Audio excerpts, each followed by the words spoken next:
A secretive Russian nuclear facility has denied it was behind high atmospheric concentrations of the radioactive isotope ruthenium-106, after Russia's meteorological service confirmed levels several hundred times the norm were found in several locations in the country during tests in late September. Greenpeace has called for an investigation into a potential cover-up of a nuclear accident after Russia's nuclear agency had denied European reports of increased ruthenium-106 levels. Rosgidromet, the weather monitoring service, released test data on Monday that showed levels were indeed much higher than normal. The most potent site was Argayash in the South Urals, where levels were 986 times the norm. Argayash is about 20 miles from Mayak, a facility that reprocesses spent nuclear fuel. The plant facility issued a denial on Tuesday. The contamination of the atmosphere with ruthenium-106 isotope registered by Rosgidromet is not linked to the activity of Mayak, a statement said. It went on to reassure people that the measurements were well below dangerous levels. The measurements which Rosgidromet has released suggest that the dose people might have received is 20,000 times less than the allowed annual dose and presents no threat at all to health. Russian workers process spent fuel from nuclear submarines at a facility in Severodvinsk.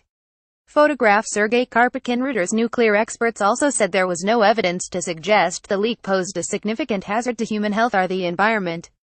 A report this month from France's Institute for Radio Protection and Nuclear Safety (IRSN) said ruthenium-106 had been detected in France between the 27th of September and the 13th of October. In mid-October, the state nuclear agency Rosatom issued a statement saying that samples from across Russia during the same period showed no trace of ruthenium-106 after European agencies had reported levels that were higher than usual.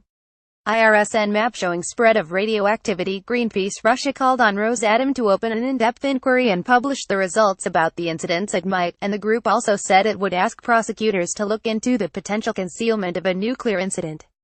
Later on Tuesday, Rosatom released a statement saying the scare had been down to a misreading of the data.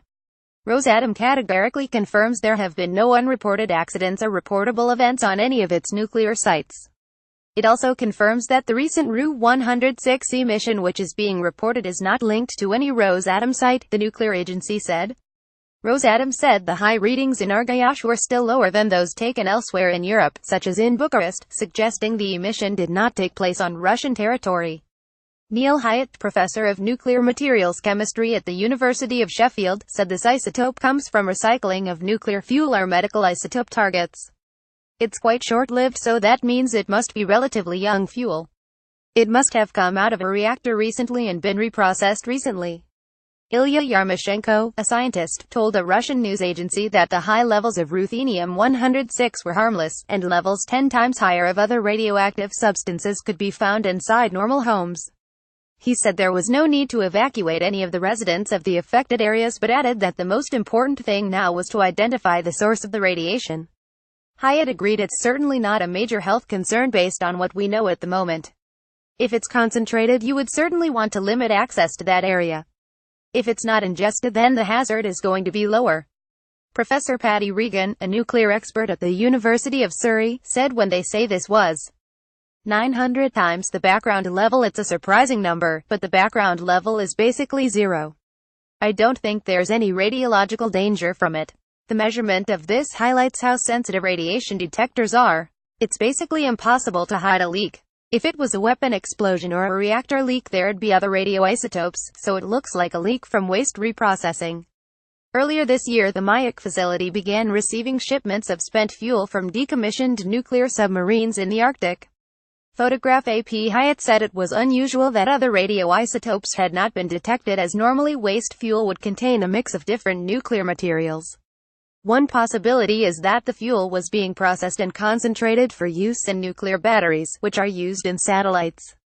If the plant that's making those has sprung a leak, it might explain why they've detected that and nothing else, he said.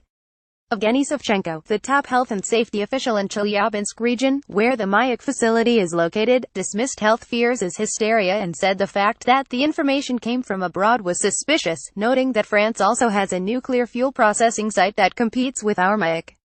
Savchenko said there was absolutely no reason for the population to fear health effects.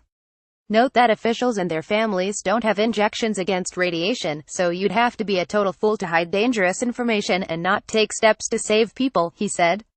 In 1957, Mayak was the site of one of the worst nuclear disasters in history, which at the time was covered up by the Soviet regime.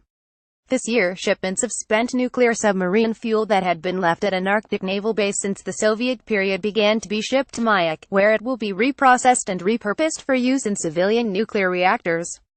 Much of the plant's operations remain shrouded in secrecy.